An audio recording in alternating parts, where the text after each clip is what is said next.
Today we are here to tackle question 252, meeting rooms. So we're given an array of meeting time intervals consisting of start and end time. We want to know if a person could attend all meetings. Okay, so first I would like to think about some of the clarification questions and understanding the input and output that we're given. So first of all, we want to know, how can we determine if, two meetings don't work with each other? Well, I guess another way to think about it is if our meetings actually don't overlap. But how do we kind of determine if it's overlapping? So let me give you an example. In this case, if we have 1, 2, so this is our first meeting and, second meeting, this is considered overlapping.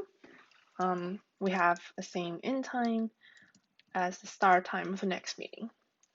So to figure this out in a meeting, like interview setting, we would ask our interviewer.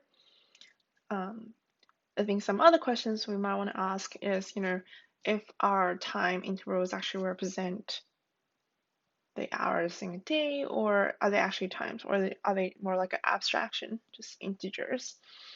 And how big can the input get?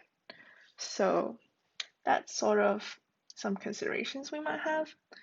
In this case, Leetcode doesn't give us any more clarification, so I would like to figure this out by just kind of typing into my console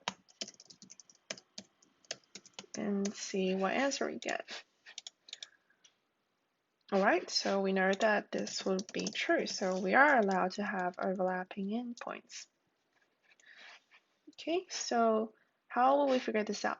Well, when we think about actually attending meetings, I like to think from the earliest to the last meeting that I'm going to attend. And chronologically, I would try to attend the first meeting and see if the end time kind of clashes with the next meeting, right? In this case, we want to see if our end time is larger than the start time of the next meeting. If that's the case, we know we have a problem and we would immediately terminate and return false. And sorting the intervals, we would need n log n time complexity and kind of checking if things overlap or not after the sorting. That would be a linear time. So if you think about it this way, another clarification that we would have probably like to ask is our intervals already sorted? Is it given as a sorted input? But as we can see from the input here, it's clearly not sorted. So yes, so now I think we're ready to get started. So first, I like to always kind of do a sanity check.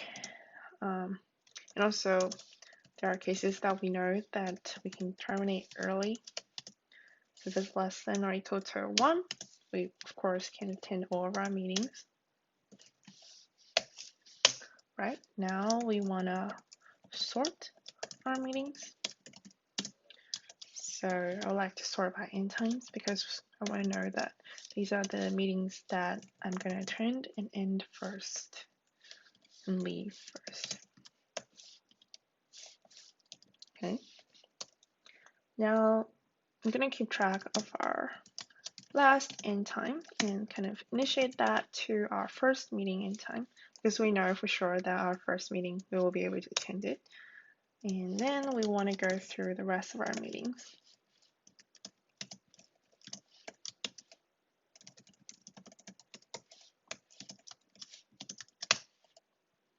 So now we want to check if our last end time is larger than the current start time. If that was the case,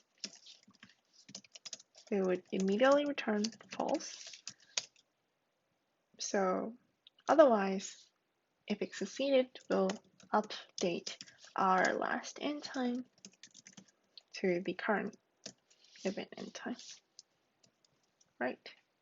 So that's sort of our algorithm here. Let's kind of quickly scan through it. In an interview setting, I would like to kind of walk through each of the test cases that I kind of laid out previously and make sure that my code works before I tell my interviewer that I'm ready. So in this case, I think the code is pretty clean and straightforward, so we'll just submit and okay. Typos always get us, so make sure to watch out when you don't have like syntax highlighting and things. Yeah, so that's our solution for today. See you next time. Thanks for watching.